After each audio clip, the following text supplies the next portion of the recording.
السلام علیکم احباب۔ اردو کی مشہور کہاوت ہے کہ دھوبی کا کتا گھر کا نہ گھاٹ کا۔ اس وقت یہ کہاوت مودی مہادیو کے اوپر مکمل طور پہ فٹ آتی ہے۔ آپ کے علم میں ہو شاید کہ ہندوستان کا پرانا دوست رشیا تھا۔ عرصہ دراز سے ان کا تعلقات تھے اور ہندوستان کے پاس اس وقت بھی جو اسلحہ ہے میجورٹی ویسٹ اس کا جو بہت بڑی مقدار جو ہے وہ رشیا سے آئی ہے۔ نئے پرانے نئے ہوائی جہاز ان سے لیے ہیں، پرانی توپیں، بندوقیں، ٹینک جو ہیں وہ رشینز ان کے پاس ہیں۔ جب مودی آیا تو اس نے وہ پرانی یاریاں ترک کر کے امریکہ کی طرف منہ کیا۔ اللہ کی طرف سے یہ ہوا کہ امریکہ سے اس کو خیر نہیں پڑی، خصوصاً جب ٹرمپ آیا۔ یہ بھاگ بھاگ کے اس نے اس کو جفیاں ڈالیں، لیکن ٹرمپ نے اس کو جوتے کی نوک پہ رکھا۔ اس کی ایک دو وجوہات ہوئیں۔ ایک تو یہ کہ ٹرمپ کی یہ عادت ہے کہ جو اس کے سامنے جھکتا ہے اس کے گلے پہ وہ پاؤں رکھ دیتا ہے، جو اس کے آگے اکڑ جائے اس کو وہ اپنے برابر سمجھتا ہے، پھر اس کو امپریس کرنے میں لگ جاتا ہے، کیونکہ خود ایک کمزور کردار کا انسان ہے۔ ایک تو چیز یہ تھی۔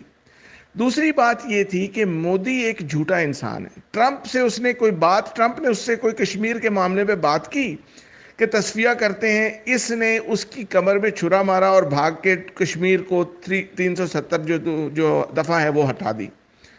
اس سے ٹرمپ اس کے ساتھ ایکچولی اندر سے ناراض ہو گیا، کیونکہ اس نے ٹرمپ کی اچھی خاصی بے عزتی کروا دی۔ ٹرمپ نے کہا کہ مودی نے خود کہا ہے، آپ کو یاد ہوگا پچھلے سال مودی نے مجھے خود کہا ہے کہ کشمیر کا مسئلہ حل کرتے ہیں، اور مودی نے فوراً اس کے بعد کہہ دیا جی میں نے تو کبھی کہا ہی نہیں۔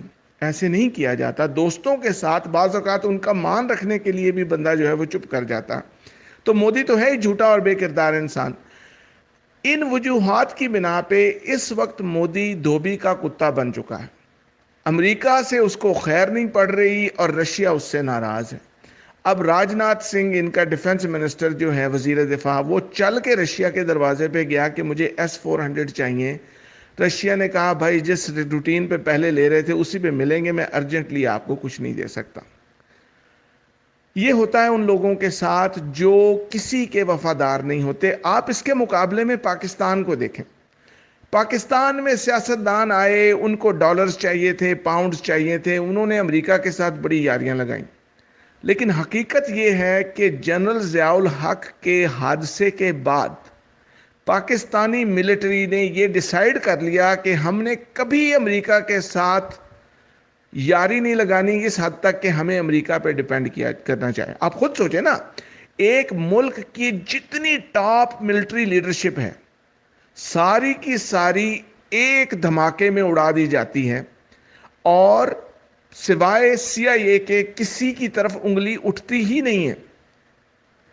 جب آپ یہ ماڈرن ٹائم میں امریکہ کی ایک بڑی بلنڈر ہے، جہاں اور بلنڈرز امریکہ نے کی ہیں، وہاں پر اس خطے میں ایشیا میں جو بہت بڑی بلنڈر کی ہے، جو بہت بڑی، جس کو پنجابی میں کہتے ہیں چول ماری ہے امریکہ نے، وہ یہ کہ جنرل ضیاء الحق اور اس کے ساری ٹیم کو اڑا دیا۔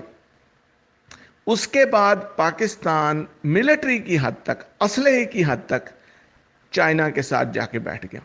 اس وقت سے لے کے آج تک آپ کو جو بظاہر نظر آتا ہے کہ مشرف جی امریکہ کا بڑا سپورٹر تھا اور یہ سارا کچھ، ملٹری نے یہ ڈیسائیڈ کر لیا کہ ہم نے کبھی امریکہ پہ دوبارہ ڈیپینڈ نہیں کرنا، اور پاکستان کی دوستی چائنا سے مضبوط تر ہوتی گئی، حتیٰ کہ چائنا نے ٹیکنالوجی ٹرانسفر کر دی۔ آج چائنا کے ڈیزائنڈ جہاز پاکستان میں اسمبل ہو رہے ہیں۔ واہ فیکٹری میں چائنا نے میجر انویسٹمنٹ کی اس لحاظ سے کہ ٹیکنالوجی پاکستان کو دی۔ آج الحمدللہ پاکستان دفاعی لحاظ سے بہت مضبوط ہے، اپنا اسلحہ، اپنا بارود، گولے بناتا ہے پاکستان۔ انڈیا آج بھی امپورٹ کرتا ہے اور اس میں چائنا کا بڑا عمل دخل ہے۔ پاکستان کو اس کی وفاداری دوست کے ساتھ جو نبھائی، باوجود اس کے کہ سیاستدان بارہا امریکہ اور برطانیہ کی طرف دیکھتے رہے، فوج واپس کبھی نہیں آئی، اور اس کا ثمر ہے کہ آج پاکستان لداخ میں ایک طرف چائنا کھڑا ہے، دوسری طرف پاکستان کھڑا ہے، اور انڈیا سینڈوچ ہو چکا ہے. اور انڈیا کی یہ حالت ہے کہ جو پرانے دوست سے وہ بھی چھوڑ دیے اور جن کے ساتھ یاریاں لگانے کی کوشش کی انہوں نے جوتے کی نوک پہ رکھا. یہ ہم سب کے لیے ایک سبق بھی ہے اس میں. آپ دیکھتے جائیں ہندوستان کا قیمہ بننے جا رہا ہے.